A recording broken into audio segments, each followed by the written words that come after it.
सचिन पायलट से सुलह पर अशोक गहलोत का बड़ा बयान। क्या अब टलेगा कांग्रेस का सियासी संकट?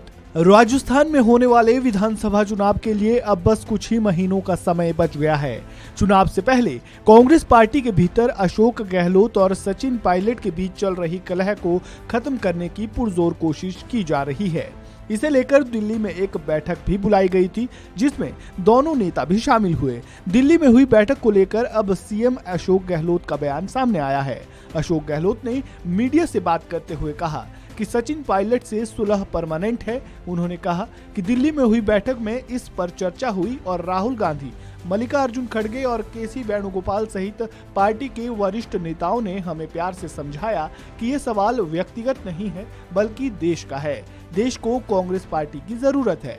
उन्होंने कहा कि वो सचिन पायलट को 2.5 साल की उम्र से जानते हैं। ये बात उन्हें खुद पायलट ने दिल्ली में हुई बैठक के दौरान बताई।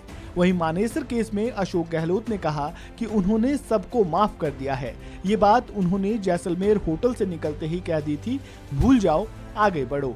आरपीएससी पेपर लीक केस में सचिन पायलट ने आयोग की पूरी कमेटी भंग करने की मांग की थी। इसको लेकर अशोक गहलोत ने कहा कि वो हमारी पार्टी के सदस्य हैं, इसलिए उनकी बात का वजन है। पायलट की मांग के बाद पता किया गया था, लेकिन ऐसा कोई प्रावधान नहीं है। आरपीएससी कमेटी को भंग नहीं किया जा सकता, ये संवैधानिक मामला है।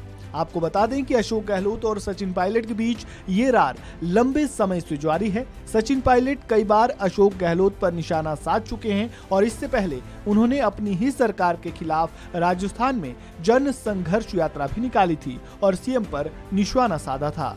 कुछ नहीं है, 2-5 दिन गर्मी में चलना संघर्ष को मायने नहीं रखता। जिन लड़के लड़कियों ने साल 2 साल मेहनत कर कोचिंग लेकर, ट्यूशन पैसे खर्च कर किराए के मकान में रह के पेपर दिए, पेपर लीक हो गए, उनका भविष्य अब अंधकार में जूझ रहा है, उन लोगों की पीड़ा हमें समझनी चाहिए, उनके परिवार वालों की क्या पीड़ा है।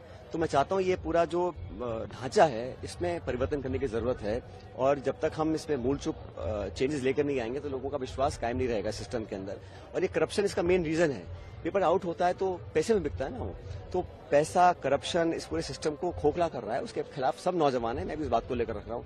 और भाजपा के कार्यकाल में हम लोगों ने जो एलिगेशन लगाए थे वसुंधरा जी की सरकार में, उस पर कार्रवाई हम कर नहीं पाए प्रभावी तरीके से। उस बात को मैंने बार बार उठाया है और जनसंघर्ष यात्रा भी उसी को लेकर है। राजस्थान में इस साल के अंत में विधानसभा चुनाव होने हैं। उससे पहले कांग्रेस दोनों नेताओं के बीच सुलह कराने में कामयाब होती नजर आ रही है।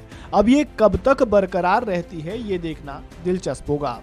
फिलहाल इस खबर में इतना ही। ताजा अपडेट के लिए बने रहें वन इंडिया हिंदी के साथ।